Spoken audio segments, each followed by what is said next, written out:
Assalamualaikum warahmatullahi wabarakatuh. Apa kabar sobat sekalian? Semoga baik-baik saja. Jumpa lagi di channel Rahmat Romdoni. Kali ini kita akan membahas berita hangat dan masih hangat diperbincangkan, yaitu tentang Haris Azhar ya, yang mengatakan tancap gas ya, siap tancap gas lawan Luhut ya, terkait somasi dari LPP ya terhadap dirinya dalam konten di YouTube-nya, mengatakan bahwasanya ada eh, apa namanya sangkut paut Luhut dalam bisnis tambang di Papua. Nah, ini seru ini ya, karena aktivis sekarang itu sekarang jadi target ya. Siapa yang tidak sesuai dengan pemerintah atau mau mengkritik pemerintah maka jadi target empuk. Nah, ini saya harap kita fair ya, ketika memang benar-benar salah-salah ya. Dan apa yang kalau memang Bang Haris Azhar ini benar ya, pemerintah harus fair, atau yang dituntutkan itu LPP ya harus fair gitu ya. Ini ada berita yang langsung saya bacakan dari rmol ya .id, Republik Merdeka Online. Tancap gas lawan Luhut, Haris Azhar, semua aktivis bisa dipenjarakan kalau tidak. Ya. Ya, pelaporan Menteri Koordinator Bidang Kemaritiman dan Investasi Luhut Binsar Panjaitan yang terus berproses di Polda Metro Jaya tak membuat gentar Direktur Lokataru Haris Azhar selaku terlapor. Pelaporan terhadap Haris Azhar sekaligus Koordinator Kontras Fathia Maulidiyanti disebabkan pengungkapan dugaan permainan dalam bisnis tambang di Papua yang menyeret nama Luhut. Ketika kritik dari aktivis dan masyarakat sipil dipidanakan oleh penguasa, tak ayal publik semakin dibuat takut jika mengumumkan pendapat. Bukan tidak mungkin semua yang mengkritik pemerintah bisa berujung puih, ya kan?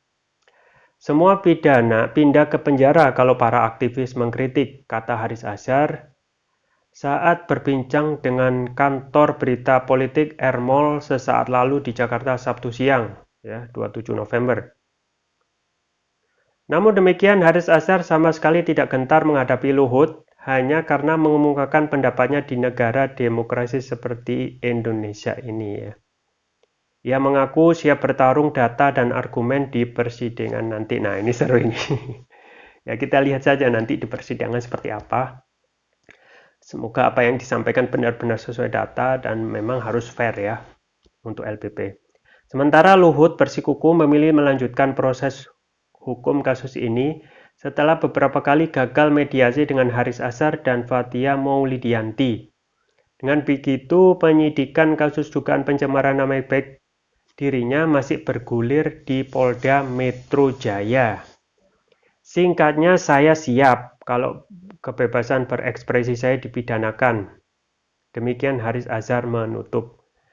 Haris dan Fathia selaku terlapor sudah diperiksa penyidik di Reskrimum Polda Metro Jaya.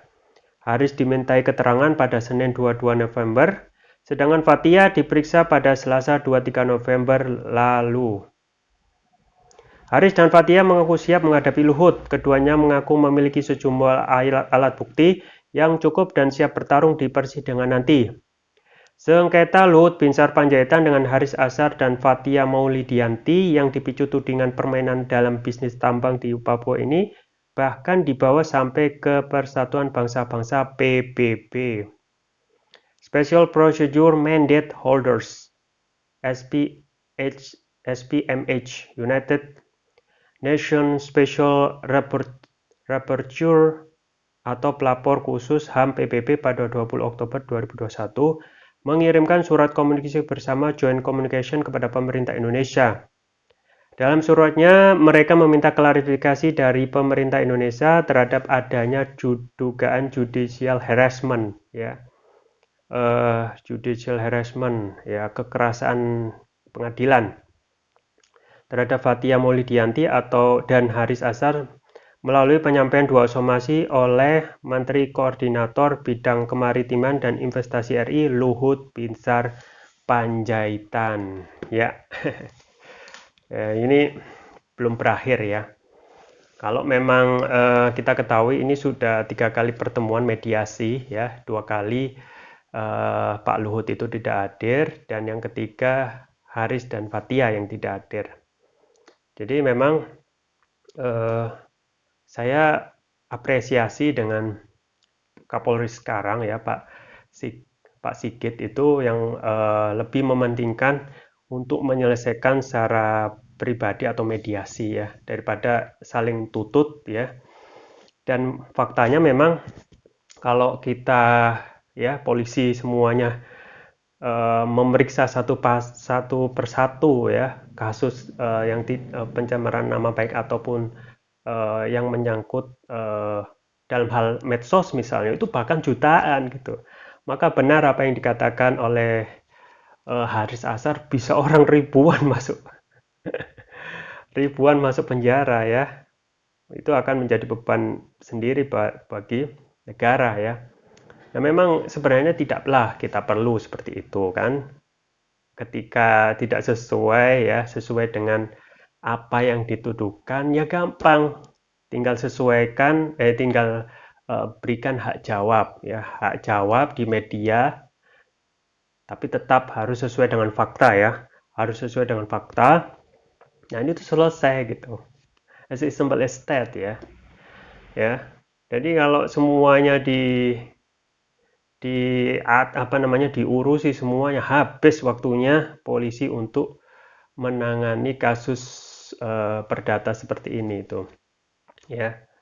Pertama memang kita ketahui dalam hal mengkritik ataupun menyampaikan pendapat, kita kan sebenarnya sudah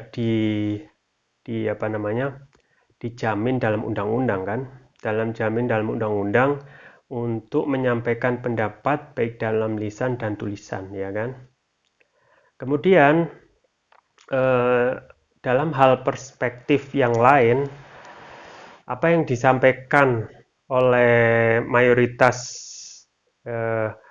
orang-orang yang disampaikan melalui YouTube pendapatnya itu menurut Dewan Pers itu merupakan produk jurnalistik ya. Produk jurnalistik.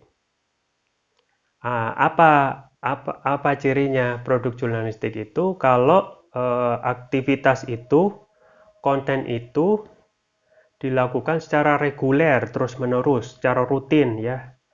Kayak channel ini ya, Rahmat Romli itu secara rutin. Ini dalam pandangan Dewan Pers itu bisa dikategorikan produk jurnalistik gitu ya. Jadi konten YouTube ya, itu menurut Dewan Pers adalah produk jurnalistik ya. Dan ciri yang lain adalah bahwasanya karya jurnalistik itu menyampaikan apa berita kepada masyarakat. Itu penting. Dalam hal perspektif jurnalistik ada 2 hal yang perlu diperhatikan ya. Pertama, memang dalam hal menyampaikan pendapat ya, Anda sekalian yang menyampaikan pendapat secara rutin itu bisa dikategorikan produk jurnalistik. Pertama adalah ada perlindungan dalam Undang-Undang Pers nomor 40 tahun 99 ya. Itu benar-benar dilindungi ya. Dan yang kedua, fungsi kita menyampaikan pendapat itu adalah fungsi konstitusional ya, fungsi konstitusi untuk menyampaikan pendapat ya dalam lisan dan tulisan. Nah, ini perlu dijaga gitu. Kalau kita konsisten menciptakan negara yang good governance, clean governance, good government ya kita harus menjaga ataupun memfasilitasi gitu ya, memfasilitasi masyarakat publik itu untuk menyampaikan pendapat untuk kebaikan negeri ini ya. Mayoritas orang yang menginginkan kebaikan dengan kritik itu hanya untuk negeri ini yang lebih baik, itu aja, tidak ada motif yang lebih daripada itu ya. Oke, itu yang bisa saya sampaikan, semoga bermanfaat. Saya Rahmat Romli, jangan lupa like, share, dan subscribe. Sampai jumpa lagi. Wassalamualaikum warahmatullahi wabarakatuh.